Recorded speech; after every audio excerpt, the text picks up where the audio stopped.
우리가 마태복음 그 3장의 말씀을 우리가 같이 보도록 하겠습니다.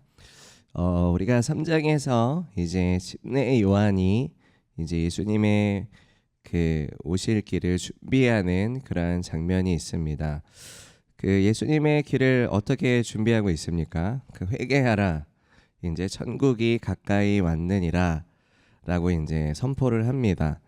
자, 우리가 여기에서 이제 천국은 하나님의 나라가 가까이 왔다라고 이제 볼 수가 있는데요.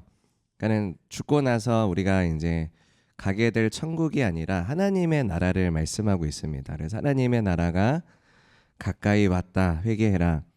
자, 그러면 하나님의 나라가 가까이 왔다라는 것은 무슨 뜻일까요?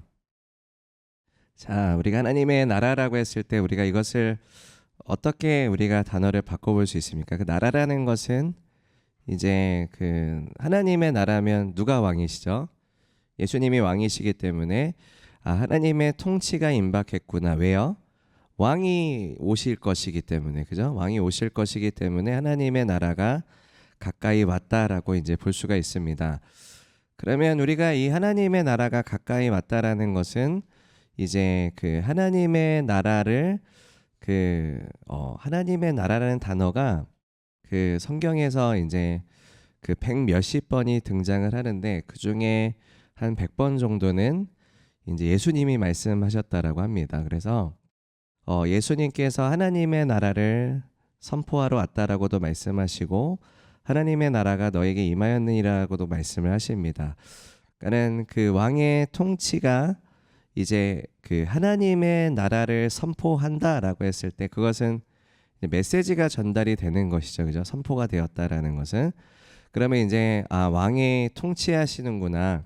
근데 예수님께서 그 하나님의 나라가 선포되었다라는 것을 이제 말씀하실 때 여기에서 이제 침례 요한이 등장을 하지만 나중에 침례 요한의 사역이 이제 쇠퇴하고 예수님의 사역이 흥하여지고 이제 침례 요한이 감옥에 갇힐 때 침례 요한이 이제 그 믿음이 좀 연약해지는 시점이 있습니다. 그래서 제자들을 보내서 당신이 메시아가 맞습니까? 이제 다시 좀 물어보고 싶다. 좀 뭔가 이해가 안 된다. 뭔가 이 상황이 나는 받아들이기가 너무 힘들다. 당신이 메시아인지 정말 확인하고 싶다. 이렇게 질문을 해서 제자들을 보냅니다.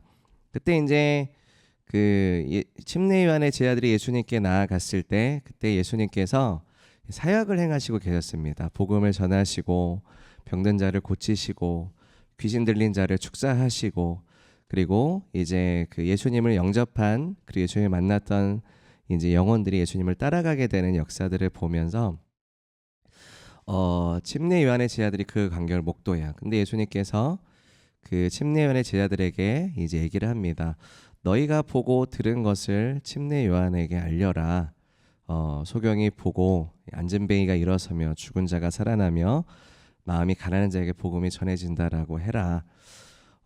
메시아가 맞습니까? 라는 질문에 대해서 예수님은 이제 너희가 보고 들은 것을 침례 요한에게 전해라. 그것이 완벽한 대답이다. 그것이 온전한 대답이다. 그것이 침례 요한에게 확실한 이제 증거가 될 것이다라고 이제 말씀을 하시는 것입니다.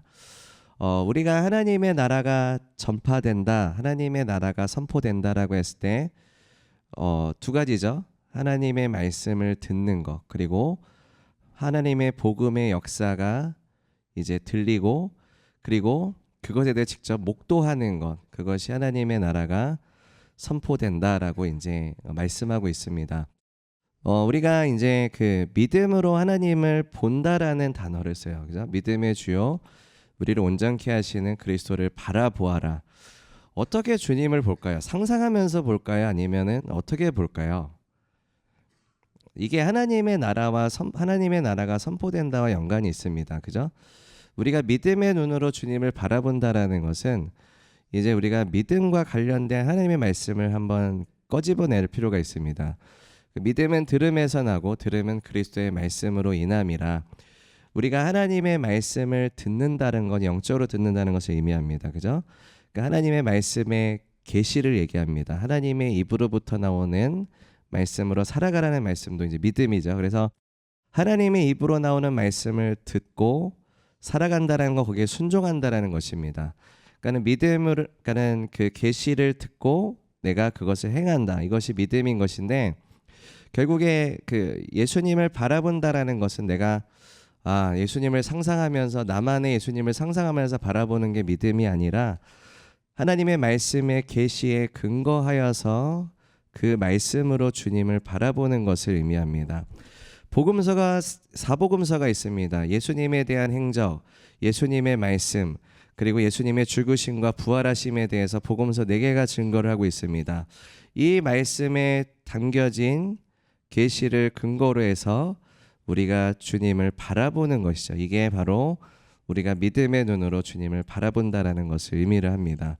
그것이 아니면 우리는 아무렇게나 상상하면서 볼 수가 있어요. 내가 믿는 하나님은 이런 하나님이야. 내가 거기에 내 생각을 좀 넣어서 바라보는 것이죠. 그러면 이것이 온전할까요? 온전하지가 않습니다. 온전하지 않은 것은 정확한 기준이 아니고 정확한 토대가 아니기 때문에, 거룩한 토대가 아니기 때문에 어떻게 됩니까? 신앙이 모래 위에 지은 집과 같이 됩니다. 그래서 그러한 신앙은 잘못된 신앙으로 빠질 수 있습니다. 그래서 우리가 예수님을 바라보다라는 것은 하나님의 말씀에 계시에 근거해서 우리가 주님을 바라보는 것이다라는 것입니다. 그것이 성령님의 도우심이 없이는 불가능하죠. 그죠? 하나님의 말씀의 계시와 성령님의 인도하심 안에서만 가능합니다. 예수님 말씀하신 영과 진리로 드리는 예배와 같은 것이죠. 그죠? 영은 성령님의 인도하심, 진리는 하나님의 말씀의 계시입니다. 그래서 우리가 영과 진리로 이제 하나님의 말씀을 그리고 예수님을 바라보는 것이고, 그 바라봄은 믿음의 바라봄이고, 그것은 예배가 되고, 그것은 기도로도 같이 연결이 된다라는 것입니다. 그게 다 같은 믿음이죠. 그죠? 다 같은 믿음입니다. 우리가 그렇게 주님을 바라보는 것이고, 그래서 믿음은 바라봄의 법칙이 있습니다. 그죠? 그래서 하나님을 신뢰하는 것이고, 그리고 하나님의 말씀은 믿음은 딱 이렇게 딱 순간이 아니에요. 믿음은. 그죠? 믿음은 과정이 있습니다. 그죠? 그리고 믿음은 약간 농사와도 같습니다. 그래서 씨 뿌리는 자의 비유로 예수님이 말씀하셨죠. 이제 하나님의 나라가 씨앗의 형태로 임한다. 우리가 지금 하나님의 나라를 계속 얘기하고 있습니다. 하나님의 나라가 씨앗의 형태로 임하는데, 그 씨앗의 형태, 그 씨는 하나님으로부터 온 씨앗입니다. 이것은 뭐죠?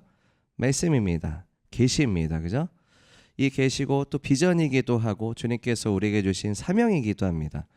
그래서 이 말씀의 씨앗을 어디에 심어야 되죠? 마음밭에.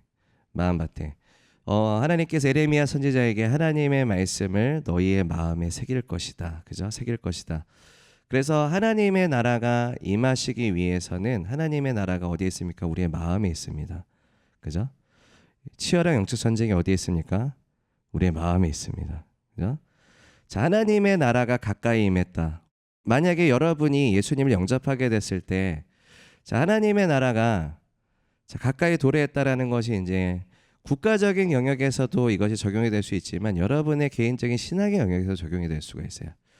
그래서 육에 속한 사람은 이제 성령의 일을 어리석게 보인다라고 말씀하고 있습니다. 육에 속한 사람은 성령의 역사를. 육에 속한 사람은 그 하나님의 나라의, 성령의 역사는 하나님의 나라의 역사입니다.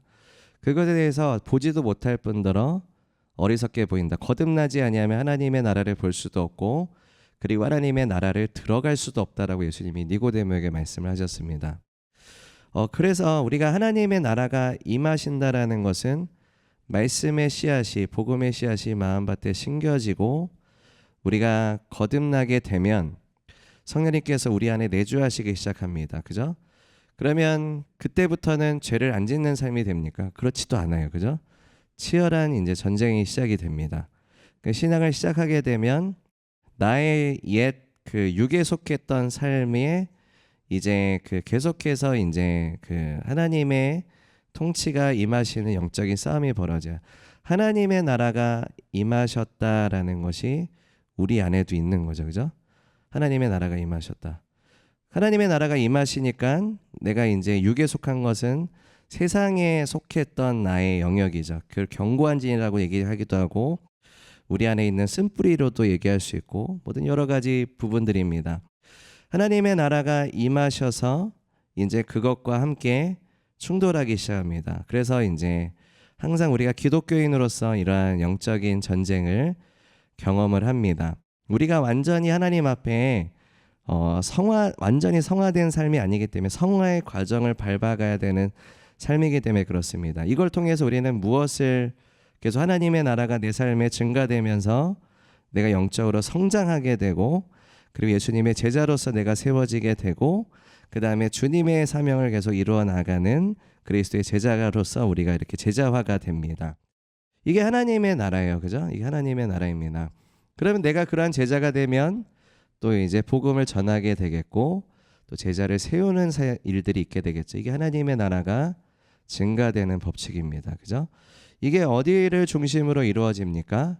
교회를 중심으로 이루어집니다. 그래서 이제 교회는 예수님께서 머리가 되시고 우리가 그의 몸된 교회로서 언약의 관계 가운데 우리가 하나 되어서 이제 예수님을 따라가는 그 그리스도의 공동체를 통해서 계속해서 하나님의 나라가 점점 선포되고 증가되고 있습니다. 그래서 우리가 예수님을 중심으로 해서 모이는 모든 모임은 뭐예요? 하나님의 나라입니다. 그죠? 하나님의 나라예요. 거기에서 하나님의 나라가 선포되고 있습니다. 말씀, 예배, 기도, 교제, 사역을 통해서 하나님의 나라가 계속 선포되고 있어요. 여기에서 회복이 있고요. 치유가 있고요. 예수님께 돌이키는 것이 있고 주님께 가까이 가는 일들이 일어납니다. 그죠? 우리가 딱 보면 그런 것 같아요. 우리 셀 모임을 보더라도 그렇고 예배 모임을 보더라도 그렇고 우리가 함께 섬기는 것을 보더라도 그렇고 이게 뭐 스테반 하셨던 분들은 스테반의 모임과 섬김을 통해서도 내가 지금 더 예수님을 중심가치로 해서 내가 더 뭔가 회복되고 세워지는 게 있구나. 그러면 계속 하나님의 나라가 선포되고 있는 것이고 하나님의 나라가 증가되고 있는 것입니다. 우리가 이것을 굉장히 아주 내 신앙으로부터 아주 우리가 지금 나라에 이르기까지 열방에 이르기까지 그리고 역사적으로 모든 이제 교회를 통해서 교회사를 통해서 계속해서 하나님의 나라가 선포되고 하나님의 나라가 증가되고 있구나라는 것들을 우리는 볼 수가 있습니다.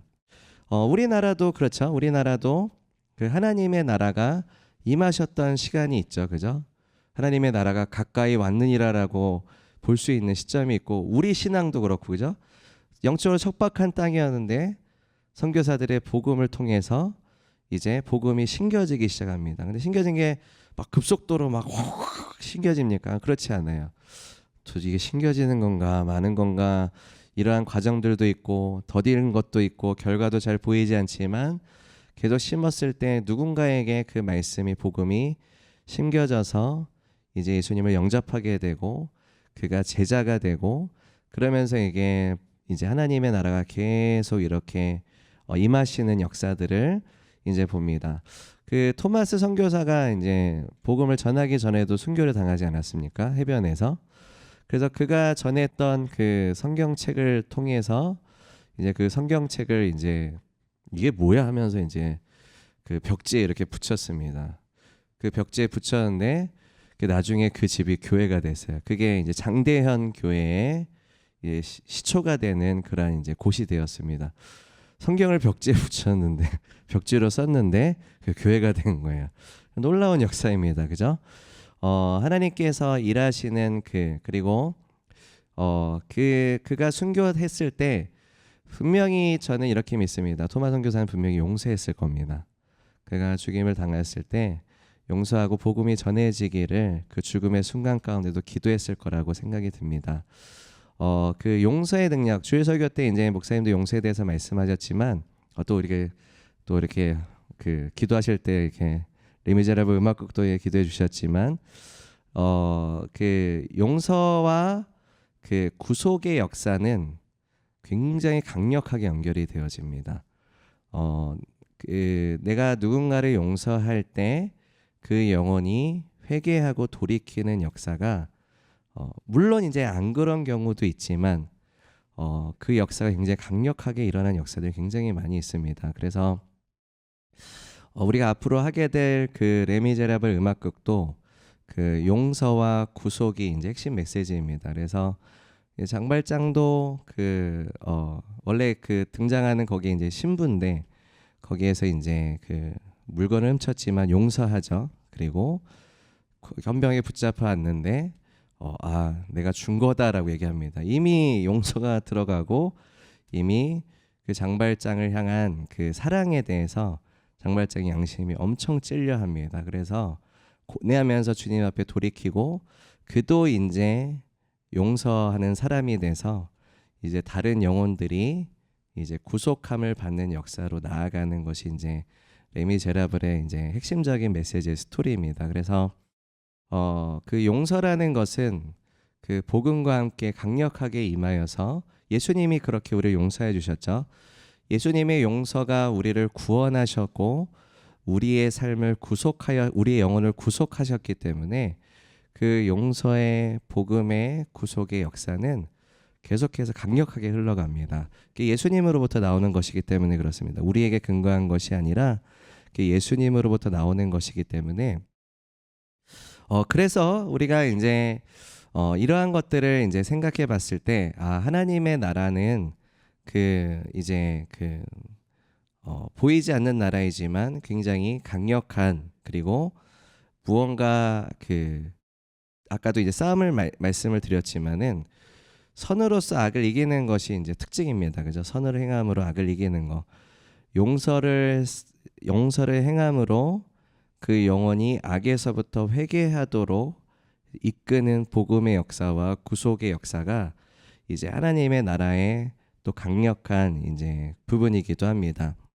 예수님께서 그것을 몸소 행하셨던 분이셨고 그리고 그러한 것이 이제 그 복음의 역사 가운데 토마스 선교사의 예를 들었지만은 그 복음이 그렇게 전해지는 강력한 역사들이 계속해서 있었습니다. 그러한 증인들이 이제 우리 앞에 굉장히 많이 있다라고 성경 말씀하시고요.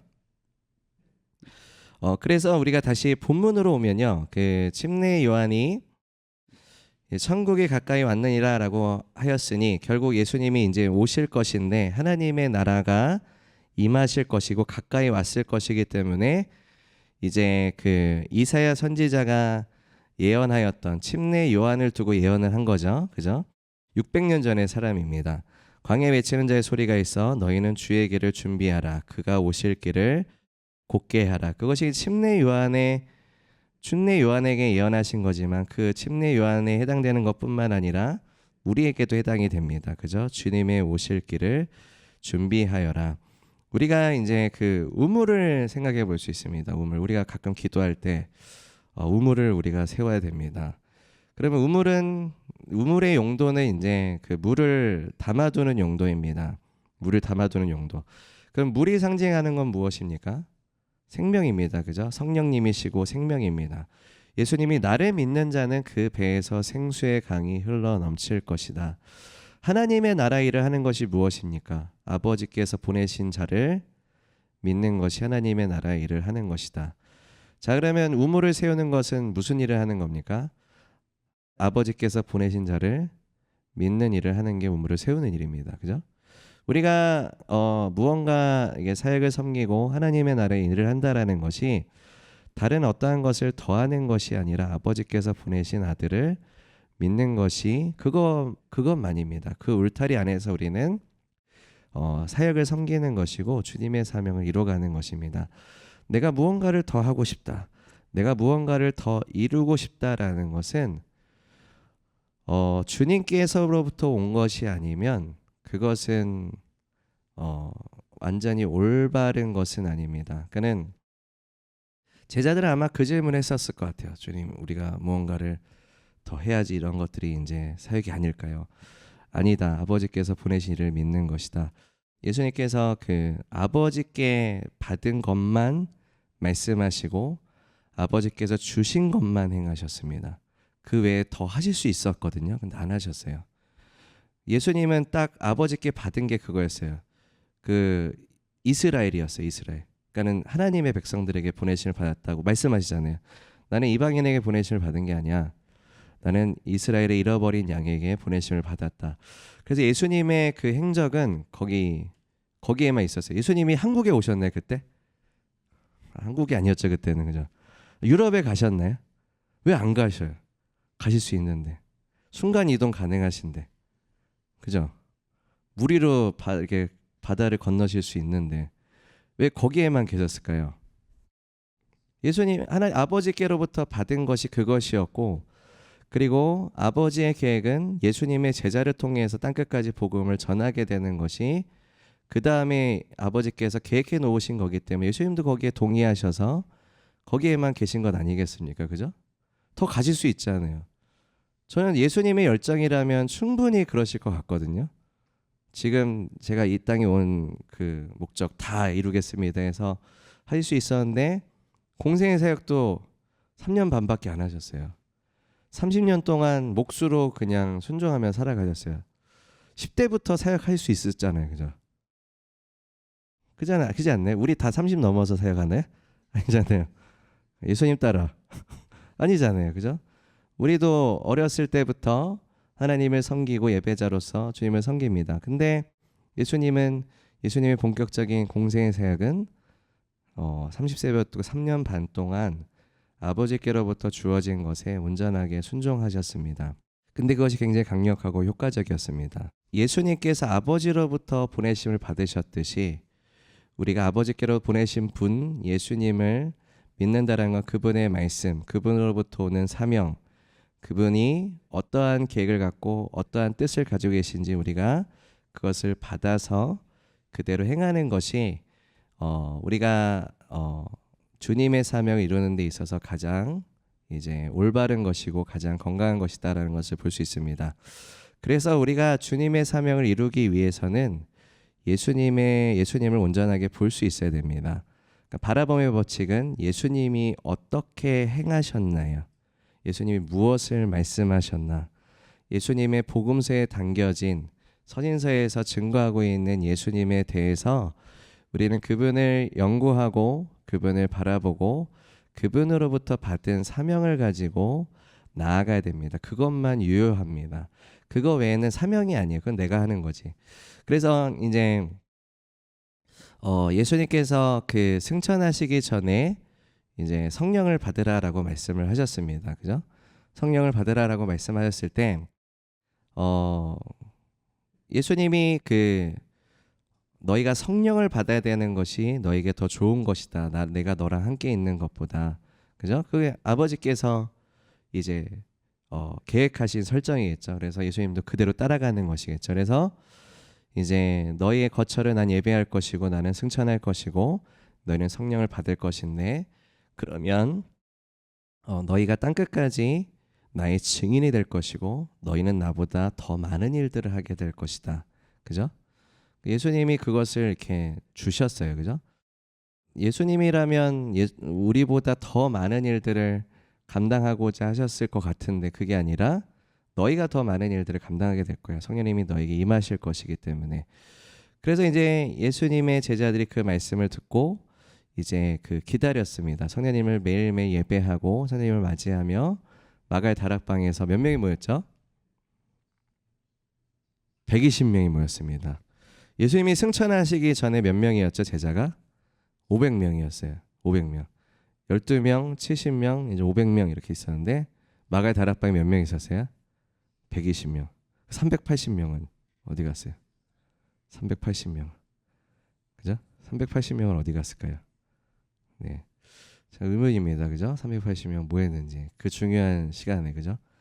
그 120명이 이제 그 말씀을 듣고 성령님의 능력을 받아서 이제 강력한 예수님의 제자가 됩니다.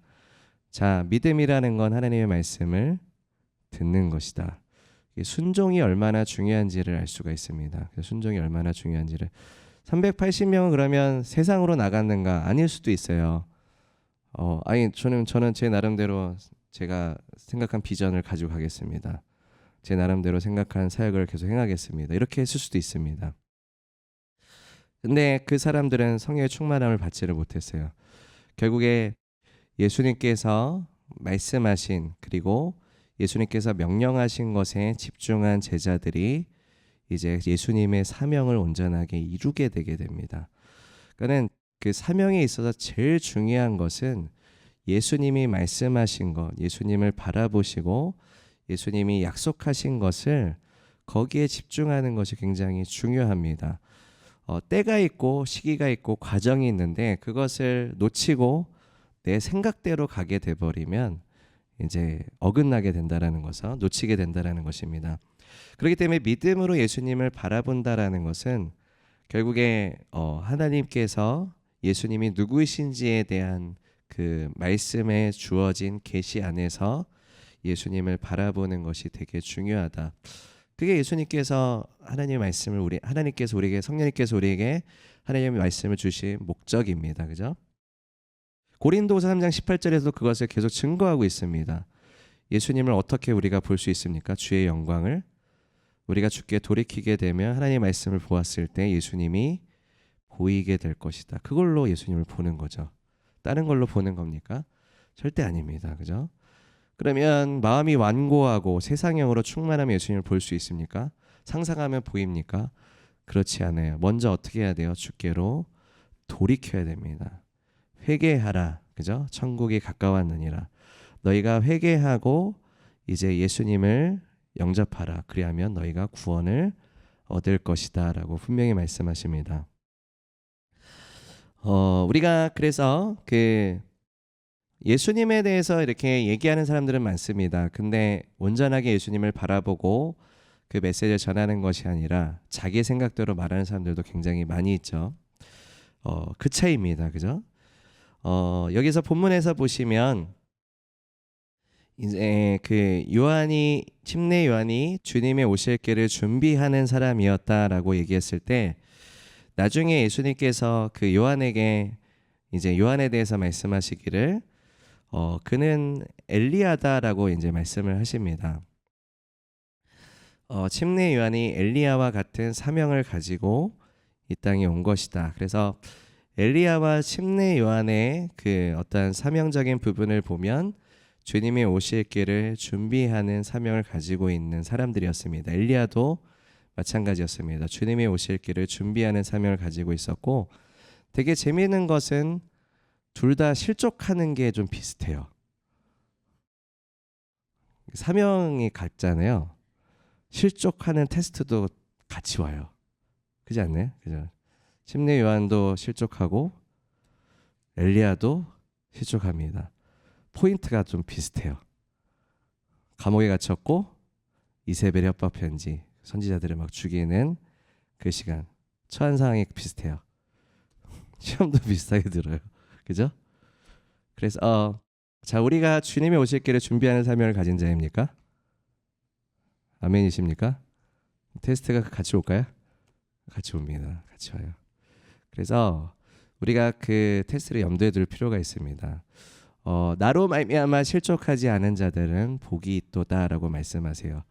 우리가 침례 요한 주님의 오실 길을 준비하는 사명이 어떻게 이루어지는가? 결국 우리가 그 많은 선교사들도 주님의 오실 길을 준비하는 사명을 가지고 있는 사람들이에요. 결과적으로 척박한 땅에 하나님의 통치를 가져오는 일이었기 때문에 우리가 하나님의 통치를 가져오는 사명이 있다라고 했을 때 우리도 동일하게 주님이 오실 길을 준비하는 사명을 가지고 있는 자들입니다.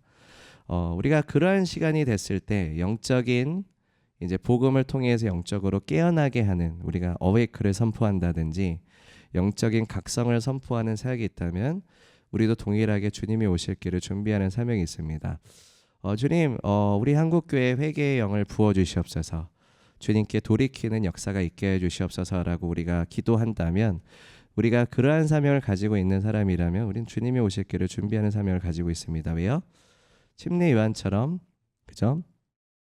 회개케 하는 엘리야도 그 하나님의 그 바알의 선지자들과 싸웠지만은 이스라엘 백성들을 주께로 돌이키게 하는 사명을 가지고 그것을 한 것입니다.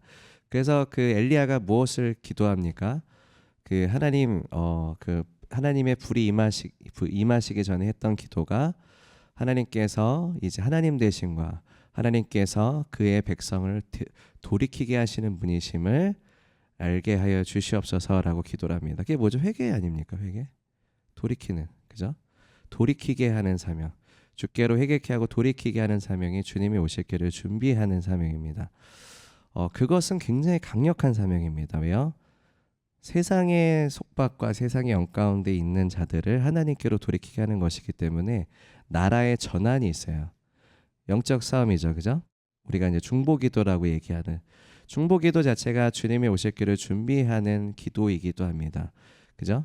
흑암의 권세를 묻고 그 다음에 우리가 기도해야 될 영역들 앞에 서서 기도하는 것이죠. 그래서 그들이 하나님 앞에 돌이킬 수 있도록 하나님의 통치가 그 영역 가운데 임할 수 있도록 하나님의 나라가 그 가운데 임할 수 있도록 우리가 하는 중보기도도 이제 주님의 오실 길을 준비하는 그러한 이제 부분이기도 합니다.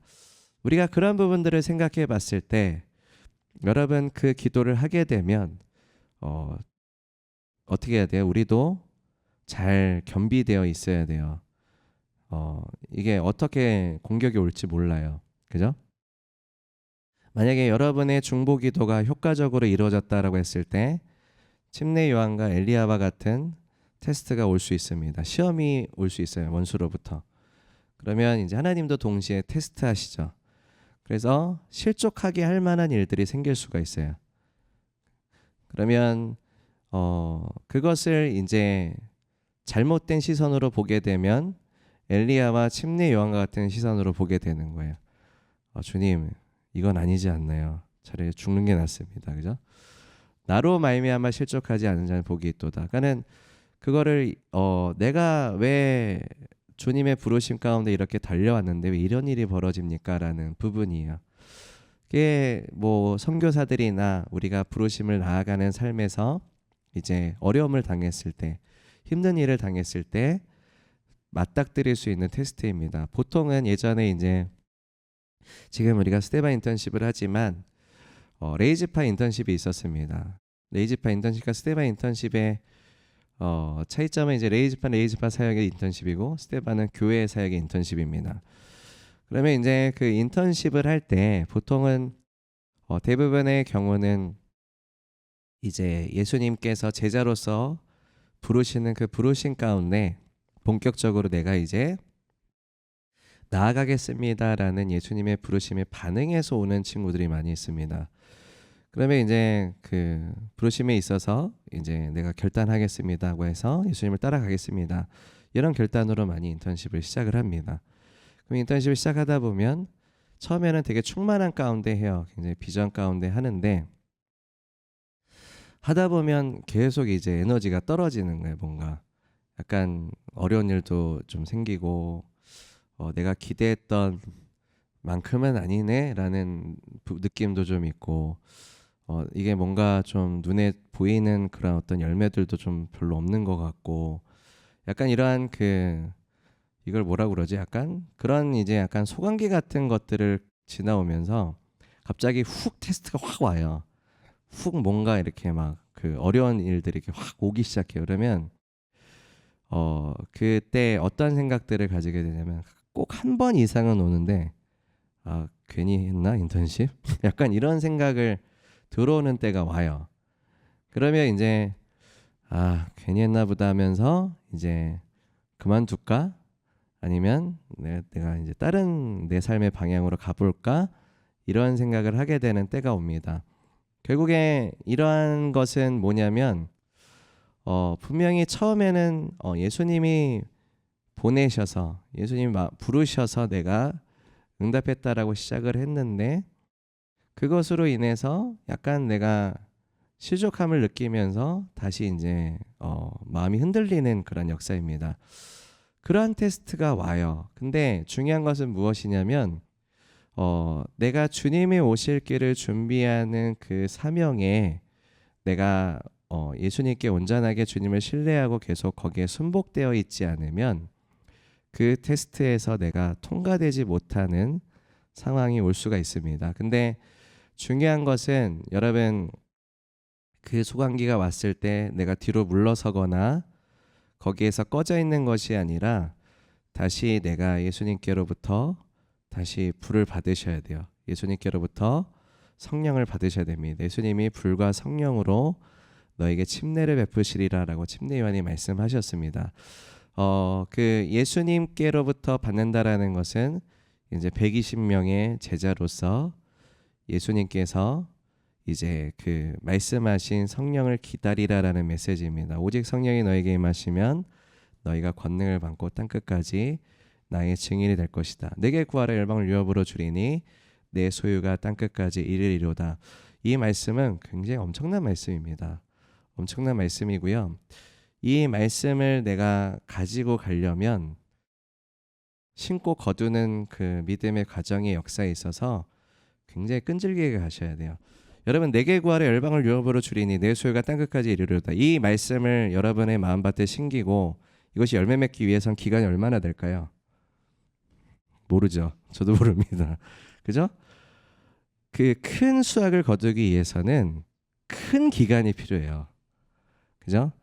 여러분이 하나님의 말씀을 심는다라는 거, 하나님의 나라를 이제 하나님의 나라에 이제 하나님의 통치를 가져온다라는 것인데, 그러니까 내 삶이 구속받기 위해서는 그것에 해당된 하나님의 말씀을 심고 열매를 거두는 과정을 신실하게 가져가야 구속의 역사가 임합니다. 안 그러면 짧게 끝나버려요. 약간 씨 뿌린 자의 비유처럼, 가시떨기, 뭐 돌밭, 그냥 이런 것처럼 짧게 끝나버려요. 그때 말씀은 기쁨으로 받지만 여러 가지 그 가시떨기와 돌밭의 이슈 때문에 금방 말씀이 제대로 열매 맺지 못하는. 그래서 내 마음밭이, 온전한 마음밭이 계속해서 주님 앞에 갈급하고 준비된 심령으로 하나님의 말씀을 받아야, 주님, 제가 이 말씀을 온전하게 받겠습니다. 이 말씀을 제대로 심겠습니다. 내 삶에 계속 새기며 나아가겠습니다. 이 말씀으로 난 예배하겠고, 이 말씀으로 나는 기도하면서 이것을 곱씹으면서 내가 심고 가겠습니다.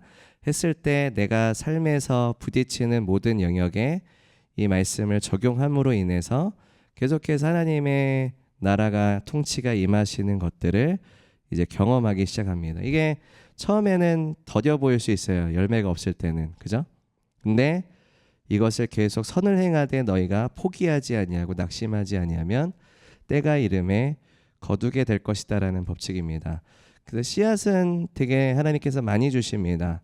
그 씨앗을 열세기도 하죠. 열세기도 한데 말씀의 씨앗을 받아서 우리가 그것으로 기도도 하고 예배하고 믿음으로 나아가는데 처음에는 효과가 있는 듯이 보일 수 있어요. 근데 거기에 너무 안주해버리고 거기에 너무 만족해버리면 그 다음에 원수의 반격이나 내가 그 말씀을 신실하게 신고 30배, 60배, 100배의 열매를 거두는 데까지는 시간이 걸립니다.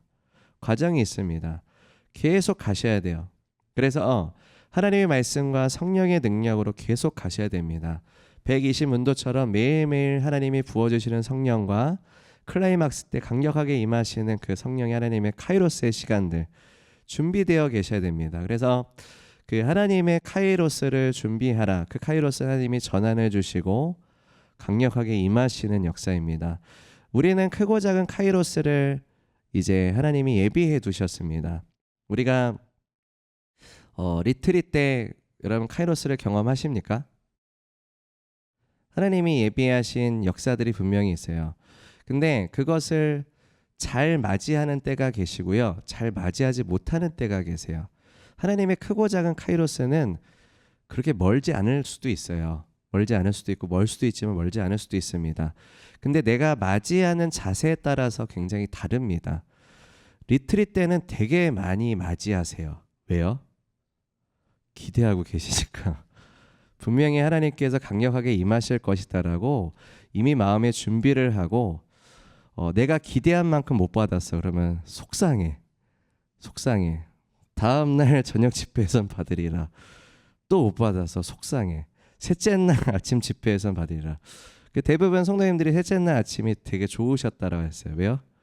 준비하고 고뇌하고 준비하고 고뇌하니까 하나님의 카이로스를 제대로 맞이하시는 거예요.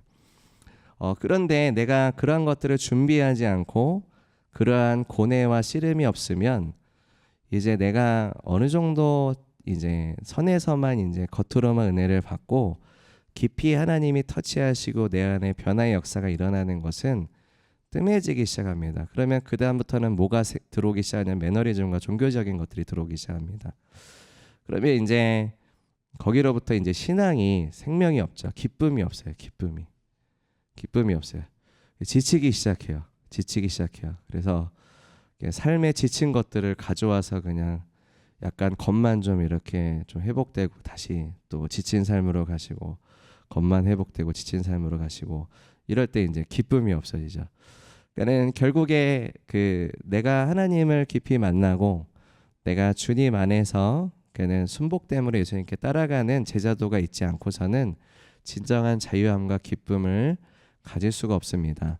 그러니까 그 기쁨은 예수님께로부터 나오는 것이고 자유함은 제자도로부터 나오는 것이기 때문에 결국에 내가 그것을 제대로 가지고 가지 않으면, 성별된 예수님의 제자로서 예수님과 동행하는 삶을 제대로 가져가지 않으면 자유함과 기쁨은 계속해서 없어지기 시작해요.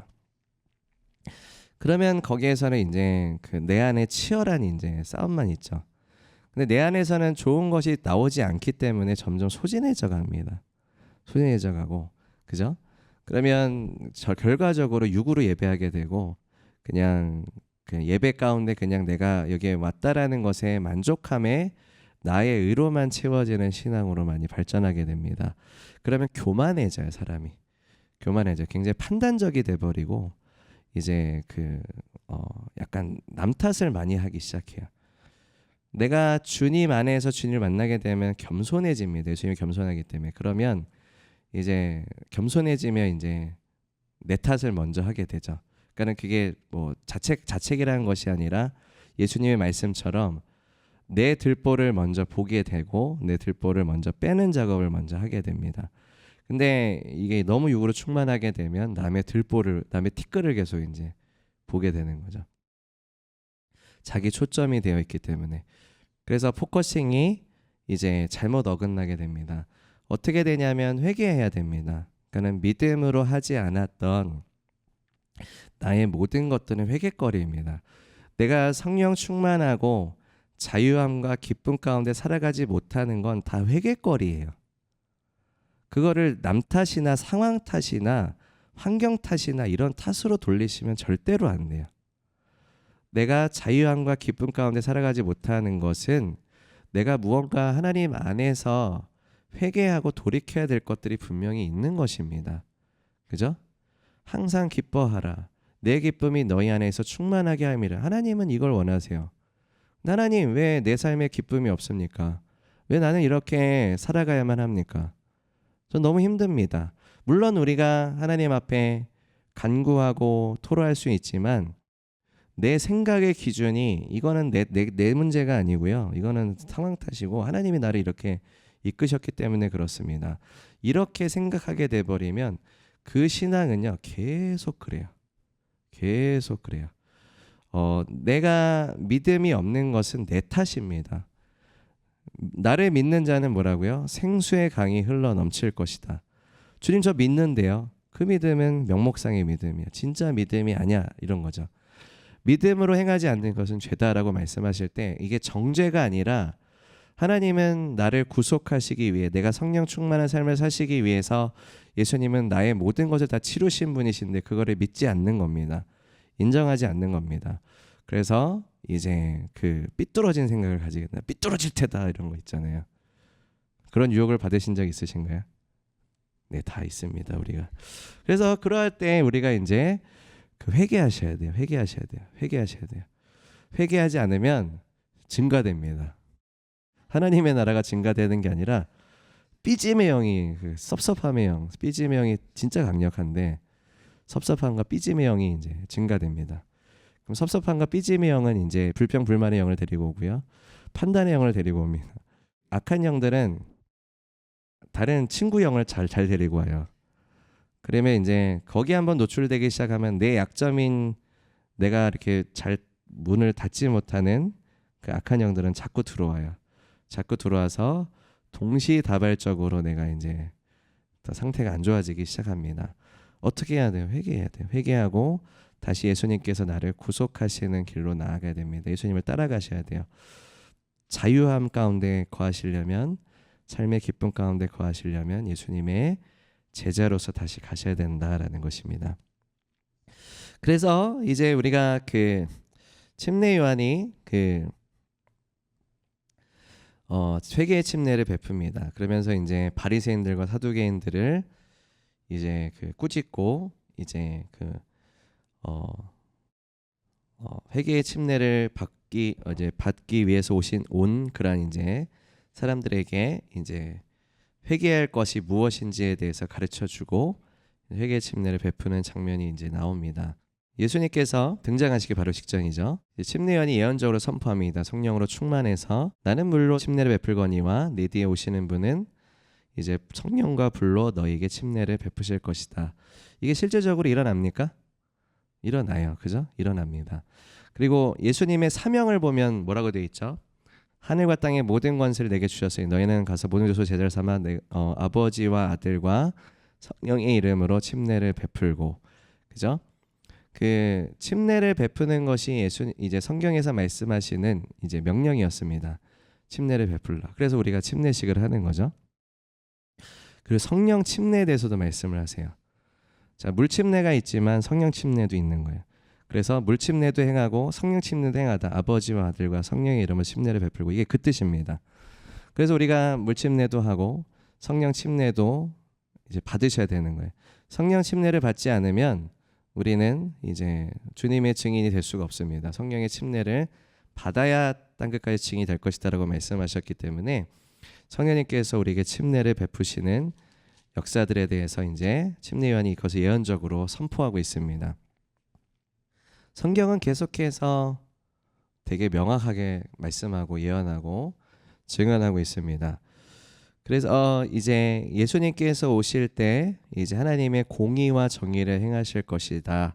12절에 그것을 말씀하시죠. 그리고 예수님께서 이제 침례를 받으러 오십니다. 요단강에서 침례를 받으러 오시는데, 요한이 자기는 죄인이고 예수님이 의로우신 분이시기 때문에 내가 회개의 침례를 당신에게 받아야 됩니다 라고 얘기하는 장면이고, 15절은 이제 허락하라 우리가 이와 같이 하여 모든 의를 이루는 것이 합당하니라. 이 부분을 우리가 한번 생각해 보기 원합니다. 예수님이 모든 일을 이루기 위해서 이걸 내가 받는 거야 라고 말씀하셨습니다. 모든 일을 이루는 게 뭘까요? 침례를 받으심으로 인해서 의를 이루신다. 의를 이루신다. 하나님의 의를 이루신다. 우리가 예수 하나님의 공의, 예수 하나님의 의라고 얘기를 합니다. 자, 우리가 그 예수님의 침례를 통해서 우리가 침례식을 행하는 물침례의 의미랑 연결이 되어집니다. 침례식을 이렇게 보면 그 침례식에 그 침례를 받을 때 물에 잠길 때, 그리고 다시 이렇게 일어서고 이렇게 하죠. 물에 잠기는 거는 죽음을 의미합니다. 내가 그리스도와 함께 십자가에 못 박혔네. 내가 주와 함께 죽었다. 그러니까 성경에서는 이것을 뭐에 대해서 죽었다고 얘기하냐면 죄에 대해서 죽었다. 죄에 대해서 죽었다. 그리고 일으켜질 때 뭐에 대해서 살았다고 얘기합니까? 죄의 반대말 의에 대해서죠. 의에 대해서 살았다라고 얘기합니다. 자, 예수님이 지금 뭐라고 말씀하십니까? 침례를 받으시면서 모든 의를 이루시기 위해서, 모든 의를 이루시기 위해서. 예수님께서 우리를 죄에서 어디로 돌이키시는 거예요? 의로 돌이키시는 거예요. 그죠? 우리가 성화의 삶을 살아갈 수 있는 게 주님께서 의를 이루셨기 때문에 그렇습니다. 예수님이 다 이루어 놓으신 거예요. 우리가 의의 길로 나아갈 수 있도록, 그죠? 믿음으로 의롭다 행함을 받을 수 있는 게 예수님이 이미 의를 이루셨기 때문에 그렇습니다. 그죠? 이미 이루신 거예요. 그래서 우리는 그것을 믿음으로 받는 것입니다. 믿으십니까? 믿음으로 의롭다 칭을 받는 게 왜 그렇다고요? 예수님이 이 의를 이루셨기 때문에 그렇습니다. 예수님의 십자가를 통해서, 그죠? 이 그 회개 침례는 그것을 이제 선포하고 있어요. 그러니까 예수님도 여기에서 그 하나님의 나라를 선포한다라고 했을 때 여기에서 예수님이 하나님의 나라를 선포하고 계시는 겁니다. 그죠? 우리의 왕이신데 희생 제물이 되시고 예수님의 십자가를 통해서 이제 하나님의 공의와 정의를 완전하게 만족하시는 역사, 그죠? 우리를 구원함과 동시에 죄의 문제를 해결하면서 하나님의 공의와 정의를 이루시는 하나님의 은혜와 사랑, 그것에 대해서 이 침례에서 굉장히 말씀하고 계십니다. 선포하고 계십니다. 침례 요한이 예수님의 이 말씀을 듣고 빡 왔었던 것 같아요. 그죠? 와, 이거구나. 침례 요한이 예수님이 딱 오실 때 다른 복음서에 보라 세상 죄를 지고 가는 그 하나님의 어린 양이로다 선포하거든요. 세상 죄를 지고 가는 하나님의 어린 양이로다. 이게 그가 선포했을 때 이게 자기가 그 무슨 말을 하는지 몰랐을 수 있어요. 근데 예수님이 15절에 이 말씀을 하실 때 왜 의인이신데 이분은 하나님이신지를 명확하게 세상 죄를 지고 가는 하나님의 어린 양이로다라고 선포했을 때 침례 요한이 그 메시지를 선포하면서 무언가 명확하게는 알았는지 몰랐는지 모르겠지만 이분이 죄가 없으신 이제 하나님이시구나라는 것들을 알았던 것 같습니다. 왜냐하면 죄가 없는 사람은 없기 때문에 예수님이 그래서 이것을 말씀하실 때 빡 왔을 수도 있어요. 빡 왔을 수도 있어요. 그래서 요한이 이제 예수님께서 이제 말씀하시는 것을 듣고 이제 회개의 침례를 베풉니다. 예수님이 회개의 침례를 받으신 이유는 이제 무엇입니까? 우리의 죄를 지시기 위해서죠. 그죠? 우리와 죄인들과 동률의 여김을 받는 동일시를 위해서. 그래서 예수님이 우리를 구속하시는 방식은 동일시입니다. 동일시. 우리를 구원하신 방식은 동일시를 통해서 구원하셨습니다. 그러니까 나와 동일시해 주신 거예요. 거기에서 이제 침례라는 거 같이 연결이 되어집니다. 동일시. 내가 그 물에 잠기는 게 내가 예수님과 함께 죄에 대해서 죽었고 뭐예요 이게? 동일시예요. 동일시. 예수님 회개 침례를 이제 받으실 때 예수님 자체가 회개 침례를 받으실 때 우리가 그 침례를 받으신 분들은 그걸 생각하셔야 돼요. 내가 예수님이 나와 동일시해 주셨기 때문에 죄인이 나와 동일시해 주셨기 때문에 내가 거기에 잠겼을 때 나는 예수님과 함께 동일시해 주셨습니다. 그걸로 같이 잠기는 거예요. 그리고 이렇게 하셨을 때는 예수님의 의에 대해서 나를 함께 살리셨습니다. 동일시해 주신 거예요. 그러면 난 여기에서의 반응은 뭐예요? 이걸 받아들여야 돼요. 그죠? 예수님이 나와 동일시해 주신 나의 죄를 지셨습니다를 완전히 받아들이셔야 되고 그 다음에 이제는 나는 예수님의 의에 대해서 동일시 되겠습니다를 받아들이셔야 돼요. 그래야 침례가 제대로 된 침례가 됩니다. 그 신앙이 없으면 그 믿음이 없으면 침례 의미가 없어요. 의미가 없어요. 내가 겉으로만 은혜를 받는 신앙에서 이제는 예수님께서 누구신가에 대한 것에 대한 분명한 믿음을 가지고 가셔야 됩니다. 믿음으로 예수님을 바라보다도 내가 생각하는 예수님을 바라보는 게 아니라 예수님이 누구이신가에 대해서 그 말씀의 계시에 근거하여서 주님을 바라봐야 된다. 다시 한번 반복하면 고린도서 3장 18절에 누구든지 주께 돌이키게 되면 수건이 얼굴에서 벗겨질 것이고 말씀을 볼 때 예수님이 보이게 될 것이다. 우리가 그분을 보았을 때 그와 같은 형상으로 변화되어져서 영광에서 영광으로 구속함을 받게 될 것이다. 이르게 될 것이다. 예수님을 닮게 될 것이다. 동일시예요. 동일시. 동일시입니다. 예수님이 나와 그렇게 동일시해 주셨고 이제 그렇게 예수님의 의를 이루시겠다라는 것을 지금 여기에서 강력하게 선포하고 계십니다. 심리에 빵 맞은 거예요. 그래서 거기에 이제 순복합니다.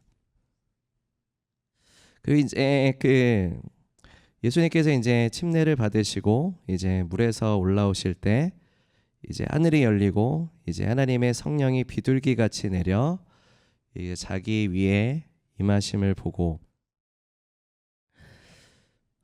이게 굉장히 영광스러운 장면이었을 것 같아요. 그죠? 하늘이 열리는 게 뭘까요? 이거 어떻게 볼 수 있을까요, 이거를? 그죠? 하늘이 열린다. 그죠? 그리고 하나님의 성령이 비둘기같이 내렸다 임하신다라는 건 우리가 이사야서 61장에 주의 성령이 내게 임하셨으니, 그죠? 예수님이 이제 회당에서 공생 사역을 시작하실 때 이사야서 61장을 읽으셨습니다. 주 여호와의 영이 내게 임하셨으니, 그죠? 내게 기름을 부으사. 이 장면과 좀 이렇게 오버랩되는 것 같습니다. 그리고 그러니까는 메시아, 우리의 왕이시다. 왕의 기름 부음, 그죠? 선지자의 기름 부음, 제사장의 기름 부음을 가지고 계신 그분께서 이제 메시아로서 이제 성령님께서, 이제 하나님 아버지께서 성령님을 통해 기름을 부으시는 그 역사, 성령님께서 강력하게 임하시는 그 역사를 우리가 좀 생각해 볼 수 있습니다. 그 17절에 하늘로부터 소리가 있어 말씀하시되 이는 내 사랑하는 아들이요 내 기뻐하는 자라라고 말씀하십니다. 주님께서, 아버지께서 이러한 말씀을 하실 때 우리가 이제 성경에서 첫째 아담과 이제 둘째 아담에 대해서 말씀을 하십니다. 첫째 아담이 누굽니까? 아담. 둘째 아담은 예수님, 그죠? 왜 그렇게 명칭을 할까요? 우리가 보면은 아담은 이제 하나님이 지으신 첫 번째 사람이었습니다. 하나님께서 굉장히 기대하시고 기뻐하셨던, 그리고 하나님과 친밀했던, 하나님께서 자유의지를 주셨습니다. 자유의지를 주셨고 그 자유의지는 사랑하시기 때문에 인격적인 하나님과의 관계를 맺게 하시기 위해서 주셨다라고 생각이 듭니다. 그죠? 자유의지가 있어야 관계가 의미가 있으니까, 그죠? 자유의지가 없으면 관계가 의미가 있습니까? 없어요. 그것 때문에 이제 하나님이 자유의지를 주신 거죠. 근데 자유의지는 그런 것이 있지만 굉장히 이제 좋은 가능성과 위험한 가능성을 내포하고 있습니다. 좋은 가능성은 이제 하나님을 자유의지로 믿고 사랑할 수 있는 가능성이 있고, 나쁜 가능성은 불순종하고 죄를 지을 수 있는 가능성을 가지고 있는 게 자유의지입니다. 그 자유의지에서 내가 안전하게 보호함을 받기 위해서는 그 하나님의 권위와 말씀의 울타리 안에 거하는 것이, 내 자유의지를 거기에 사용하는 것이 가장 지혜롭습니다. 아담과 하와는 놓쳐버렸죠, 그죠? 말씀의 권위의 테두리 안에 있지 않았고, 결국 그래서 뭐가 들어오냐면 미혹이 들어옵니다. 미혹이 들어와서 이제 불순종하게 되고 죄가 들어오기 시작합니다. 우리가 가장 지혜로운 것은 여호와를 경외하는 것이다라고 말씀하시는 게 여기에 정확하게 연결되어집니다. 그러니까 교만한 사람은 내가 할 수 있다라고 생각해요. 근데 지혜로운 사람은 하나님을 경외하는 것을 바로 선택해 버립니다. 내가 하나님을 경외하는, 하나님의 말씀에 순종하는 그 울타리 안에 있는 것이 난 안전해라는 것을 인정하고 난 거기 안에만 있는 거죠. 결국에 그럼으로 인해서 불순종함으로 이제 죄를 짓게 됩니다. 하나님께서 그 죄가 만연함을 보시고 노아의 시간 가운데 어떻게 하시죠? 인간 지은 것을 후회하시는 단계까지 나아가게 됩니다. 자유의지를 주신 거는 그게 아니었는데 그 죄가 이렇게 만연해 버렸구나.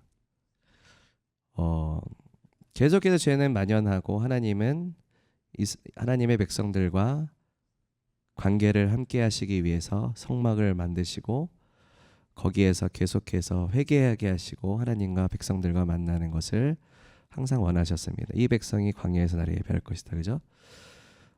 계속 죄를 짓고 회개하고 이 역사죠, 그죠? 하나님을 섬기는 백성들 이제 죄악과 쭉 가다가 이제 아담과 하와가 이제 죄를 지을 때 하나님께서 하나님의 아들을 보내실 것들을 예표하셨습니다. 그리고 하나님의 아들을 통해서 이제 하나님께서는 이 말씀을 통해서 우리가 볼 수 있는 것은 하나님께서 기뻐하시는 사람의 완벽한 순종과 본을 보이신, 그죠? 하나님께서 우리를 구속하여 주셔서 자녀로 삼아 주셨어요. 하나님은 우리와의 관계 회복을 위해서 하나님은 항상 원하시는 분. 이게 멈춰진 적이 없으세요. 역사를 보면 하나님은 정말 정말 사람을 사랑하시는구나.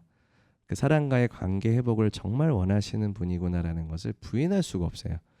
근데 예수님을 통해서 이제 하나님 아버지께서 사람을 창조하신 만드신 가장 기뻐하는 순종하는 그러한 친밀한 내가 사람을 지은 것이 이게 내가 정말 원하는 그 사람이지.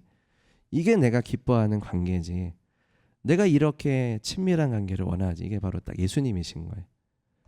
예수님이신 거예요. 성경에서 그것을 둘째 아담이라고 얘기하는 이유가 그것입니다. 하나님께서 사람을 창조하신 목적, 그 친밀한 관계, 하나님이 원하시는 그 사람을 예수님이 완벽하게 이루셨고 만족하셨다. 그래서 그분의 또 하나님의 아들이시기도 하시죠. 우리가 예수님을 따라가는 이유는 바로 이것입니다. 예수님을 따라가는 이유는 하나님 아버지께서 기뻐하시는 그러한 완벽한 이제 그 자녀, 그죠? 그리고 완벽한 관계 안에서 이제 그 예수님을 통해서 그래서 성경에서 우리가 영광에서 영광으로 나아간다는 건 결국 예수님을 닮는 것이고 우리가 예수님을 따라가는 이유는 그분으로부터 오는 것을 내가 받아서 제자가 돼서 예수님을 따라가고 닮는 것에 주님께서 우리를 이끄시는 것이죠. 그것이 계속 제자가 더해지면 계속해서 하나님의 나라가 하나님의 통치가 임하시고 하나님의 나라가 증가되며 그것이 영원토록 하나님의 영원한 것이죠. 하나님의 나라는 영원하시다라고 말씀하십니다. 흔들리지 않는 나라다. 예수님은 그렇게 하나님 아버지의 완벽하게 순종하시고 그 거룩한 완벽한 토대 위에 이제 하나님의 나라를 세우셨습니다. 그래서 우리가 그렇게 우리가 어떠한 하나님이 세우신 하나님이 말씀하신 것들을 우리가 잘 가지고 가고 그것으로 이제 하나님을 바라보셔야 돼요. 그것으로 하나님을 바라보셔야 돼요. 성경에서 말씀하시는 하나님이 주시는 하나님의 계시 안에서 주님을 온전하게 바라보셔야 그것이 예수님을 온전하게 바라볼 수 있고 그것이 나를 온전하게 하시고 그것이 토대가 되고 내가 올바른 방향성과 비전과 목적을 향해서 나아갈 수 있고 내가 넘어질 때마다 그 바라봄의 법칙을 통해 다시 내가 거기에 맞출 수 있는 것입니다. 그거 외에 내가 내 생각으로 이제 하나님을 바라본다라고 하는 것은 좀 이렇게 잘못 어긋날 수 있어요. 왜냐하면 내가 생각하는 하나님은 우상이거든요. 그죠? 하나님의 말씀에 일치하면 모르겠지만 내가 무언가를 더한다면 그때부터 우상 숭배가 조금이라도 더하면 그죠? 그렇기 때문에 바라봄의 법칙은 항상 하나님의 말씀에 근거하여서 하나님이 주시는 예수님이 누구신지에 대한 그 계시 안에서 예수님을 바라보아야 우리가 온전하게 된다라는 것을 볼 수 있습니다. 그래서 이 침례식은 우리가 일생 동안 뭐 한 번 아니면 뭐 세례 받았다 침례 받으셨다 이렇게 하셨던 분도 계시지만 우리가 침례 삶은 매일매일 가져가야 됩니다. 침례식에서 주시는 믿음은 매일매일 가져가셔야 돼요. 그죠? 내 제자가 되려면 날마다 자기를 부인하고 자기 십자가를 지고 예수님을 따라갈 것이니라. 십자가는 죽음을 의미합니다. 그죠? 내가 나의 하나님 앞에 속하지 않은 것에 대해서 다 죽어야 돼요. 그리고 내가 주와 함께 다시 주님을 따라가는 믿음 다 동일시입니다. 동일시. 나 혼자 하는 게 아니라 예수님께서 나와 동일시 해주신 것을 가지고 내가 거기에 예스하는 믿음과 주님 앞에 반응함을 통해서 나아가는 것이다. 그럼 주님께서는 그게 결코 어려운 게 아니라 무거운 게 아니라 내 짐을 싣고 내 멍에는 가벼움이라. 우리가 그렇게 주와 함께 믿음으로 동행하시는 그러한 제자가 되기를 원합니다. 하나님께서 지금 제자를 세우시는 시간이다라고 믿습니다. 그리스도의 복음을 통해서 영혼을 구속하시고 우리가 그리스도의 제자로서 예수님을 따라가는 그리고 우리가 어떠한 상황 가운데 있을지라도 폭풍 가운데 있을지라도 우리가 예수님을 바라봄으로 하나님의 임재 가운데 예배함으로 영과 진리로 우리가 주님 앞에 믿음으로 나아가시는 믿음의 삶이 되시기를 바랍니다. 영적인 소환기에 계신 분들은 120 문도와도 같이 다시 이제 성령님을 계속 매일매일 받으십시오. 그래서 성령님의 권능을 받으셔서 땅끝까지 그리스도의 사명과 증인으로서 우리가 나아가는 제자가 되기 원합니다. 우리가 다 함께 기도하겠습니다.